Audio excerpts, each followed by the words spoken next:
अस्सलामुअलैकुम। मेरा नाम नसरीन अख्तर आ। 6ਵੀਂ ਵਾਰੀ ਮੇਰੇ ਪੈਸੇ ਜਮ੍ਹਾਂ ਤੁਹਾਡੇ ਹੋ ਗਏ। ਮੇਰੇ ਵੱਲ ਗੁਰਦੇ ਵਾਸ਼ ਹੋ ਰਹੇ ਆ। ਮੈਨੂੰ ਕੋਈ ਟੈਨਸ਼ਨ ਨਹੀਂ, ਪਰੇਸ਼ਾਨੀ ਕੋਈ ਨਹੀਂ। ਜਿਹੜਾ ਵੀ ਭਾਈ ਕਰਵਾ ਰਿਹਾ, ਅੱਲਾ ਉਹਦਾ ਵੀ ਭਲਾ ਕਰੇ, ਉਹਦੇ ਬੱਚਿਆਂ ਨੂੰ ਤੰਦਰੁਸਤੀ ਦੇਵੇ, ਅੱਲਾ ਜ਼ਿੰਦਗੀ ਸਿਹਤ ਦੇਵੇ, ਅੱਲਾ ਕਾਰੋਬਾਰ 'ਚ ਬਰਕਤ ਪਾਵੇ, ਉਹਦੇ ਮਾਂ ਬਾਪ ਨੂੰ ਸਿਹਤ ਤੰਦਰੁਸਤੀ ਦੇਵੇ। ਅੱਲਾ ਨੇਕੀ ਦੇ ਰਾਹ ਲਾਉਣ ਡਏ, ਅੱਲਾ ਤੁਹਾਨੂੰ ਨੇਕੀ ਦਾ ਅਜਰ ਦੇਵੇ। 6ਵੀਂ ਦਫਾ ਜਮ੍ਹਾਂ ਹੋ ਗਿਆ 25,000 ਰੁਪਇਆ। ਵੀ ਪੁੱਤਰ ਕਰਾਉਂਦਾ ਅੱਲਾ ਮੀਆਂ ਨੂੰ ਤੰਦਰੁਸਤੀ ਦੇਵੇ, ਖੁਸ਼ ਰਵੇ, ਆਬਾਦ ਰਵੇ।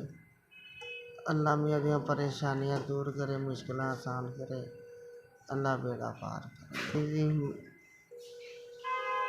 ਪੂਰੀ ਕੀਤੀ, ਅੱਲਾ ਉਹਦੀਆਂ ਮੁਸ਼ਕਿਲਾਂ ਆਸਾਨ ਕਰੇ। ਮੈਂ ਹਸਪਤਾਲੋਂ ਅੱਲਾ ਦਾ ਸ਼ੁਕਰ ਆ, ਬੜੇ ਆਰਾਮ ਨਾਲ ਦਰਸ ਕਰਵਾ ਰਹੇ ਹਾਂ। ਕੋਈ ਪਰੇਸ਼ਾਨੀ ਨਹੀਂ, ਕੋਈ ਟੈਨਸ਼ਨ ਨਹੀਂ, ਵਿੱਚੋਂ ਹੀ ਸਭ ਕੁਛ ਮਿਲੀ ਜਾਂਦਾ।